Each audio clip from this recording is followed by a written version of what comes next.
Jacques Lacan, livro 1, seminário 1, capítulo 3, a resistência e as defesas. Um testemunho de Annie Reis.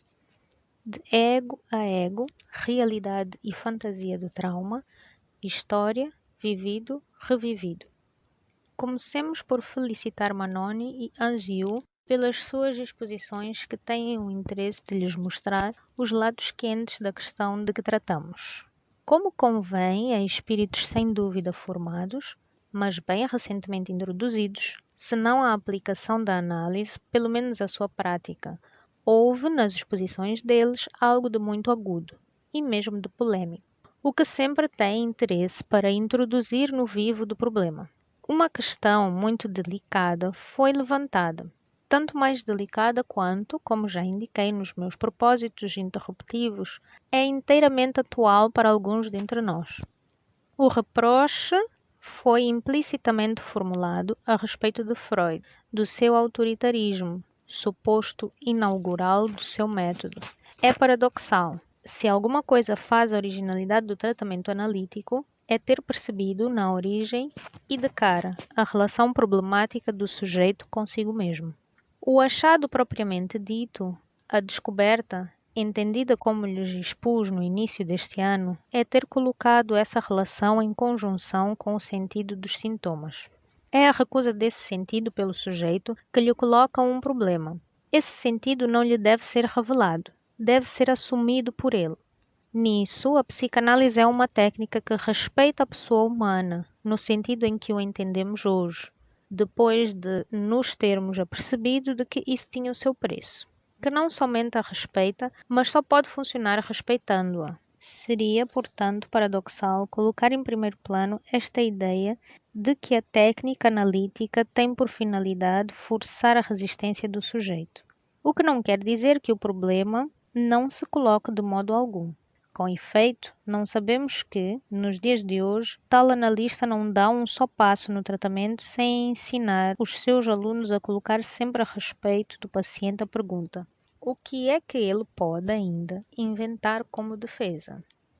Essa concepção não é verdadeiramente policialesca, no sentido em que se trataria de encontrar algo de escondido. Está aí antes o termo a aplicar às fases duvidosas da análise, nos seus períodos arcaicos. Eles ficam, sobretudo, tentando sempre saber que postura o sujeito adotou, que achado pôde fazer, para se colocar numa posição tal que tudo o que lhe dissermos será inoperante.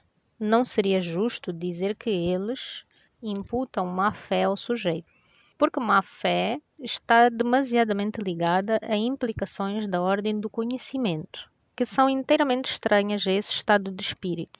Isso ainda seria muito sutil. Há aí a ideia de uma má vontade fundamental do sujeito. Todos estes traços fazem com que eu acredite ser preciso, ao qualificar esse estilo analítico de inquisitorial. 1. Antes de entrar no meu assunto, vou tomar como exemplo o artigo de Annie Reis sobre a contratransferência, publicado no primeiro número de 1951 do International Journal of Psychoanalysis. Esse artigo encontra suas coordenadas numa forma de orientar a técnica que vai muito longe numa certa parte da escola inglesa. Chega-se, como vocês sabem, a proferir que toda análise deve se desenrolar no hic et nunc. Tudo se passaria num enlaçamento com as intenções do sujeito, aqui e agora, na sessão. Reconhece-se, sem dúvida, que se entrevêem pedaços do seu passado, mas pensa-se que, no final de contas, é na prova. Eu ia quase dizer prova de força psicológica, no interior do tratamento, que se desenvolve toda a atividade do analista. É aí que está a questão, a atividade do analista. Como age ele? O que é que conta no que faz? Para os autores em questão, para Annie Reis, nada conta a não ser o reconhecimento pelo sujeito, hic et nunc, das intenções do seu discurso. E as suas intenções nunca têm valor, a não ser pelo seu alcance, hic et nunc, na interlocução presente. O sujeito pode-se descrever às voltas com o seu merceeiro ou o seu cabeleireiro, Na realidade, ele decompõe a personagem a quem se endereça, quer dizer, o analista. Há alguma coisa de verdadeiro. Basta ter a menor prática da vida conjugal para saber que há sempre uma parte de reivindicação implícita no facto de que um dos cônjuges conta ao outro o que o amolou durante o dia, ao invés do contrário. Mas também pode haver aí a preocupação de informá-lo de algum evento importante a conhecer. Os dois são verdadeiros. Trata-se de saber em que ponto se focaliza a luz. As coisas, como mostra a seguinte história contada por Annie Rice, vão às vezes mais longe.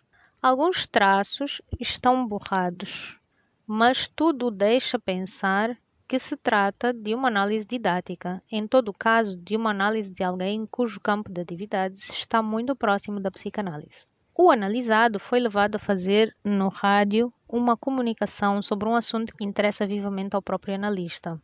São coisas que acontecem. Ocorre que essa comunicação no rádio ele a fez alguns dias após o decesso da sua mãe.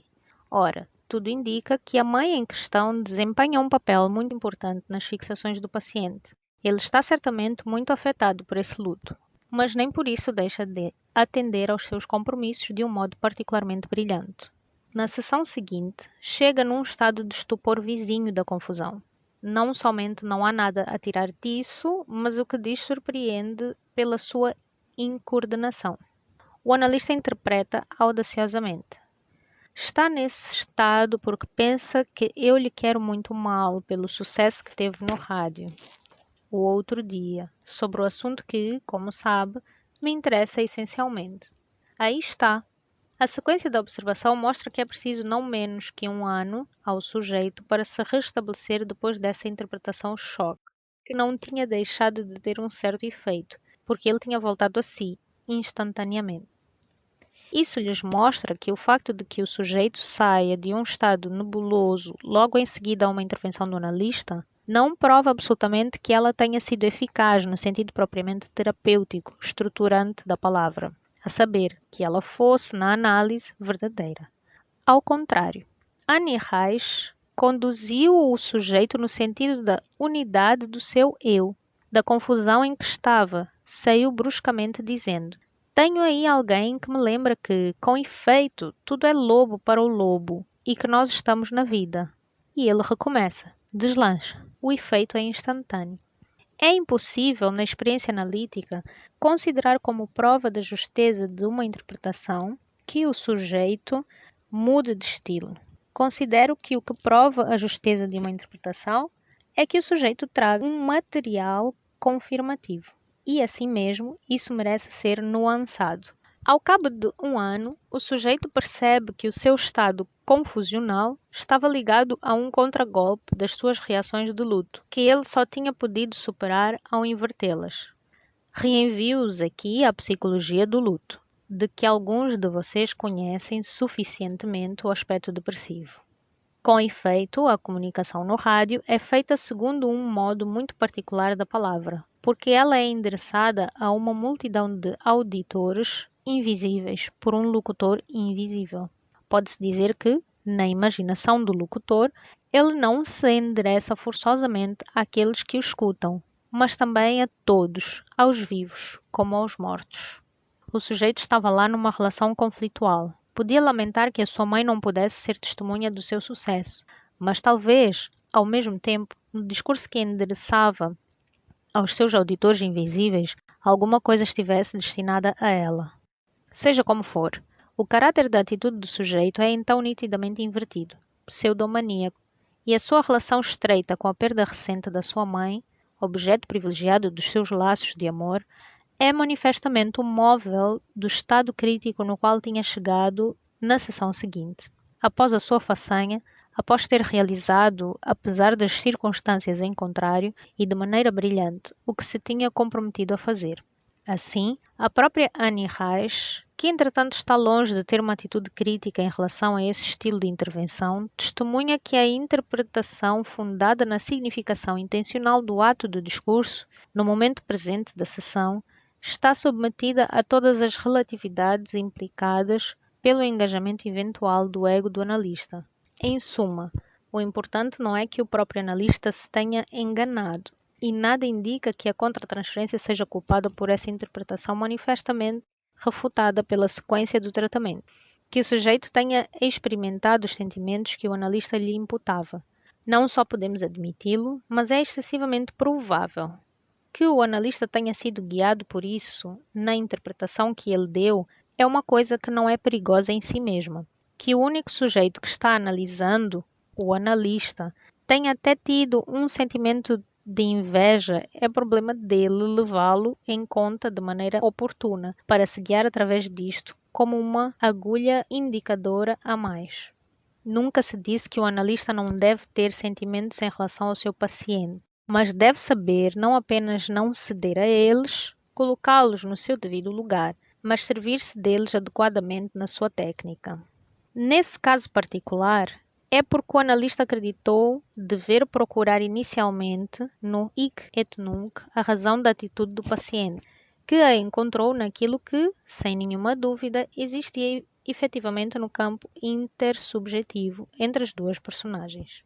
Estava bem situado para conhecê-lo, porque bem que provava um sentimento de hostilidade, ou pelo menos de irritação, em vista do sucesso do seu paciente. O grave é que tenho acreditado estar autorizado por uma certa técnica a usar isso de cara e de maneira direta. O que é que eu oponho a isso? Vou tentar indicá-lo a vocês agora. O analista se acredita aqui autorizado a fazer o que chamarei uma interpretação de ego para ego, ou de igual para igual. Permitam-me o trocadilho. Dito de outra forma, uma interpretação cujo fundamento e mecanismo não podem ser distinguidos em nada do da projeção. Quando digo projeção, não digo projeção errada. Entendam bem o que estou-lhes explicando. Há uma fórmula que, antes de ser analista, eu tinha, com os meus fracos dons psicológicos, colocado na base da pequena bússola de que me servia para avaliar certas situações. Eu me dizia, não sem gosto, os sentimentos são sempre recíprocos. É absolutamente verdadeiro, apesar da aparência. Desde que se coloquem em campo dois sujeitos, digo dois, não três, os sentimentos são sempre recíprocos. Isso explica a vocês que o analista estava bem fundado em pensar que, a partir do momento em que tinha aqueles sentimentos, os sentimentos correspondentes podiam ser evocados no outro. A prova disso é que o outro os aceitou perfeitamente. Bastaria que o analista lhe dissesse: é hostil porque pensa que estou irritado consigo, para que esse sentimento fosse estabelecido. Portanto, o sentimento já estava lá, virtualmente, porque bastava botar a faísquinha para que ela existisse. O sujeito estava bem fundado ao aceitar a interpretação de Annie Reich, pela simples razão de que, numa relação tão íntima quanto a existente entre analisado e analista, estava suficientemente a par dos sentimentos do analista para ser induzido a algo de simétrico. A questão é saber se essa maneira de compreender a análise das defesas não nos leva a uma técnica que gera, quase obrigatoriamente, uma certa espécie de erro. Um erro que não é um erro, algo anterior ao verdadeiro e ao falso. Há interpretações que são tão justas e tão verdadeiras, tão obrigatoriamente justas e verdadeiras, que não se pode dizer se respondem ou não a uma verdade. De qualquer modo, elas serão verificadas. Essa interpretação da defesa, que eu chamo de ego a ego, convém, seja qual for o seu valor eventual, abster-se dela. É preciso que haja sempre pelo menos um terceiro termo nas interpretações da defesa. De fato, é preciso mais, como espero poder demonstrar-lhes. Hoje, no entanto, estou apenas abrindo o problema. 2. É tarde. Isso não nos permite entrar, tanto quanto eu teria querido, no problema das relações da resistência e das defesas. Gostaria, entretanto, de lhes dar algumas indicações nesse sentido. Após ter ouvido as exposições de Manoni e de Anziu, e depois de ter-lhes mostrado os perigos que comportam uma certa técnica da análise das defesas, acredito necessário colocar certos princípios. Foi em A Interpretação dos Sonhos que Freud deu a primeira definição, em função da análise, da noção de resistência. Capítulo 7, primeira secção. Temos uma frase decisiva que é esta: Was immer die Fortsetzung der Arbeit stört, ist ein Widerstand. Que quer dizer, tudo que destrói, suspende, altera a continuação do trabalho. Não se trata aí de sintomas, trata-se do trabalho analítico, do tratamento, da, Behandlung. como se diz, que se trata um objeto que passa em certos processos. Tudo que destrói a continuação do trabalho é uma resistência. Isso, infelizmente, foi traduzido em francês por todo obstáculo à interpretação provém da resistência psíquica. Assinalo esse ponto a vocês porque não facilita a vida daqueles que só têm a tradução muito simpática do corajoso Sr. Meyerson. E todo o parágrafo precedente é traduzido nesse estilo. Isso deve inspirar em vocês uma salutar desconfiança a respeito de um certo número de traduções de Freud. A frase que eu citava está apenas a uma nota na edição alemã, que discute o ponto seguinte. Se o pai do paciente morrer, seria uma resistência? Não lhes digo como Freud conclui, mas vocês veem que essa nota mostra com que amplitude é colocada a questão da resistência. Pois bem, tal nota está suprimida na edição francesa. Tudo o que suspende, destrói, interrompe a continuidade pode-se mesmo traduzir assim. Fortsetzung. Do tratamento é uma resistência. É preciso partir de textos como aqueles, guardá-los um pouco na nossa mente, peneirá-los e ver o que acontece. Do que é que se trata, em suma? Trata-se da continuação do tratamento, do trabalho. Para colocar bem os pingos nos is, Freud não disse Behandlung, o que poderia significar a cura. Não, trata-se do trabalho, Arbeit, que pode ser definido pela sua forma, como a associação verbal determinada pela regra de que ele acaba de falar, a regra fundamental da associação livre. Ora, esse trabalho, já que estamos na análise dos sonhos, é evidentemente a revelação do inconsciente. Isso vai nos permitir evocar um certo número de problemas, em particular este, que Anziou mencionou há pouco. Essa resistência, de onde vem ela? Vimos que não há texto nos Studien über Hysterie que permita considerar que, como tal, ela venha do eu. Nada indica tampouco na Traumdeutung que ela venha do processo secundário, cuja introdução é uma etapa tão importante do pensamento de Freud. Quando chegamos aos anos 1915, em que Freud publica Die Verdrängung, primeiro estudo a aparecer entre os que serão ulteriormente reagrupados nos escritos metapsicológicos, a resistência é certamente concebida como algo que se produz do lado do consciente, mas cuja identidade é essencialmente regulada pela sua distância, Entfernung, em relação àquilo que foi originalmente recalcado. Portanto, a ligação da resistência com o conteúdo do próprio inconsciente ainda é aí extremamente sensível. Isso permanece assim até uma época mais tardia do que a desse artigo, que faz parte do período médio da evolução de Freud. Afinal de contas, o que foi originalmente recalcado? O que é, desde a interpretação dos sonhos até esse período que qualifico de intermediário? É ainda e sempre o passado. Um passado que deve ser restituído e relativamente ao qual não podemos fazer de outra forma a não ser reevocar uma vez mais a ambiguidade e os problemas que ele levanta quanto à sua definição, sua natureza e sua função. Esse período é o próprio período do Homem dos Lobos, em que Freud coloca a questão do que é o trauma. Ele se apercebe de que o trauma é uma noção extremamente ambígua, porque parece, segundo toda a evidência clínica, que sua face fantasmática é infinitamente mais importante do que sua face de evento. Desde então, o evento passa para o segundo plano na ordem das referências subjetivas.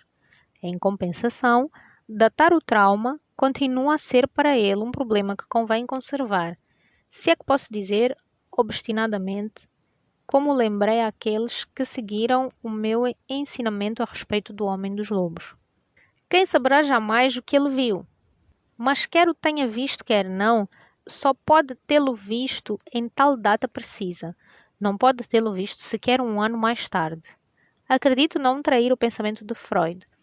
Basta saber lê-lo. Está escrito preto no branco.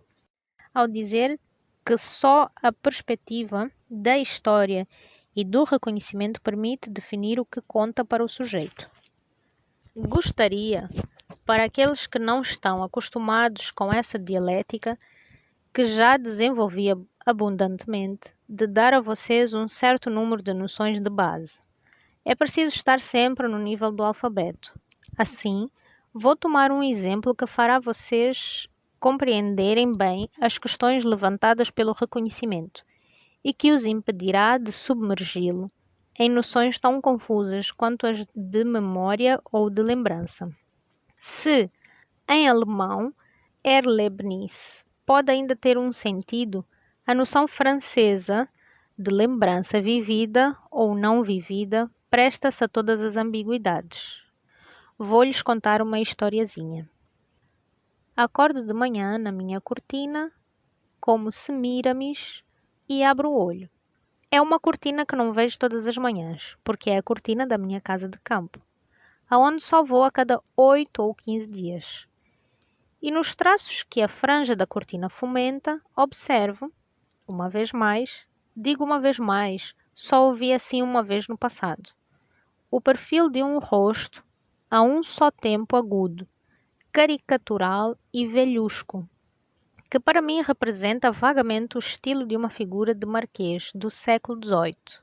Eis aí uma dessas fabulações inteiramente simplórias, às quais a mente se entrega ao acordar, e que se produzem por causa de uma cristalização gestaltista, como se diria nos dias de hoje, para falar do reconhecimento de uma figura que se conhece há muito tempo. Poderia ter sido a mesma coisa com uma mancha na parede. Por causa disso, posso dizer que a cortina não se mexeu de um nada há exatamente 8 dias. Há uma semana, ao acordar, eu havia visto a mesma coisa. Eu a tinha, é claro, completamente esquecido. Mas é por causa disso que eu sei que a cortina não se mexeu. Está sempre ali, exatamente no mesmo lugar. É apenas um apólogo, porque isso se passa no plano imaginário, embora não fosse difícil colocar as coordenadas simbólicas. As tolices, o Marquês do século XVIII, etc., desempenham aí um papel muito importante, porque se eu não tivesse um certo número de fantasias sobre aquilo que o perfil representa, não o teria reconhecido na franja da minha cortina. Mas deixemos isso de lado. Vejamos o que comporta no plano do reconhecimento. O facto de que era assim 8 dias atrás está ligado a um fenômeno de reconhecimento no presente. É exatamente a expressão que Freud emprega nos Studien über Hysterie. Ele diz ter feito, nessa época, alguns estudos sobre a memória e refere a lembrança evocada, o reconhecimento, a força atual e presente que lhe dá, não forçosamente o seu peso e a sua densidade, mas muito simplesmente a sua possibilidade. É assim que Freud procede. Quando não sabe mais para que santo apelar a fim de obter a reconstrução do sujeito, pega-o sempre aqui, com a pressão das mãos sobre a fronte, e enumera para ele todos os anos, todos os meses, todas as semanas e mesmo todos os dias, nomeando-os um por um. A terça-feira 17, a quarta-feira 18, etc. Ele se fia suficientemente na estruturação implícita do sujeito, pelo que foi definido desde então como o tempo socializado, para pensar que, quando a sua enumeração chegar no ponto em que a agulha do relógio cruzar efetivamente o momento crítico do sujeito, este dirá: Ah, sim, justamente, naquele dia. Eu me lembro de alguma coisa. Observem que não estou confirmando que isso funciona. É Freud que nos assegura que funcionava. Será que vocês apreendem bem o alcance do que estou lhes dizendo? O centro de gravidade do sujeito é essa síntese presente do passado a que chamamos história. E é nisso que confiamos quando se trata de fazer progredir o trabalho. É o que supõe a análise na sua origem. A partir de então, não é necessário demonstrar que isso é refutado no seu fim. Na verdade, se não for assim, não se vê absolutamente o que a análise trouxe de novo. É uma primeira fase. Será que isso basta? Não. É claro, isso não basta. A resistência do sujeito se exerce, sem dúvida, nesse plano, mas ela se manifesta de uma forma curiosa que merece ser explorada, e por casos absolutamente particulares. Há um caso em que Freud sabia toda a história. A mãe lhe havia contado. Comunica então ao sujeito, dizendo-lhe: Eis aí o que se passou. Eis aí o que se fez a você. a cada vez o paciente, a histérica, respondia por uma pequena crise de histeria, reprodução da crise característica. Ela escutava e respondia na sua forma de resposta, que era o seu sintoma. O que coloca alguns probleminhas, este em particular. Será resistência? É uma questão que abro por hoje. Gostaria de terminar com a observação seguinte.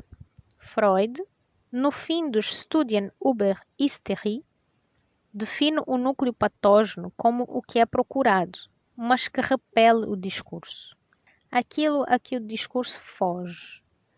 A resistência é essa inflexão do discurso ao se aproximar desse núcleo.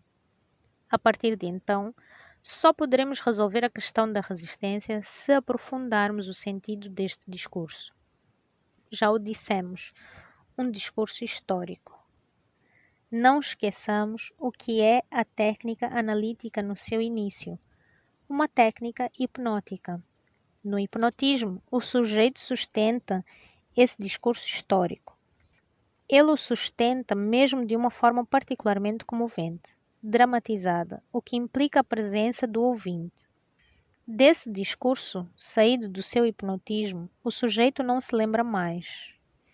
Por que será que se encontra bem ali a entrada na técnica analítica?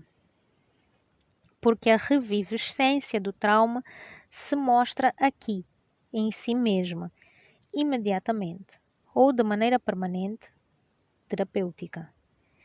Verifica-se que um discurso assim sustentado por alguém que pode dizer eu interessa ao sujeito.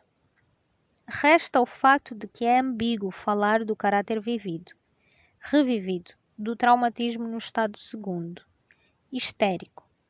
Não é porque o discurso é dramatizado e se apresenta sob um aspecto patético que a palavra revivido pode nos satisfazer. O que é que isso quer dizer? A assunção pelo sujeito do seu próprio vivido. Vocês veem que logo a questão ao ponto onde esse revivido é o mais ambíguo, a saber, no estado segundo do sujeito.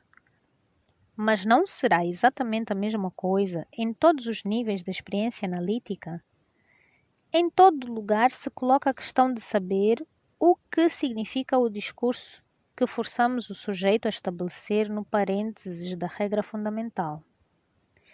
Essa regra lhe diz: Afinal de contas, o seu discurso não tem importância. no momento em que ele se entrega a esse exercício, já não acredita no seu discurso, senão pela metade, porque sabe que está a todo instante sob o fogo cruzado da nossa interpretação. A questão torna-se, portanto, qual é o sujeito do discurso? Retomaremos a partir daí, na próxima vez. O trataremos de discutir, em relação a esses problemas fundamentais, a significação e o alcance da resistência. 27 de janeiro de 1954.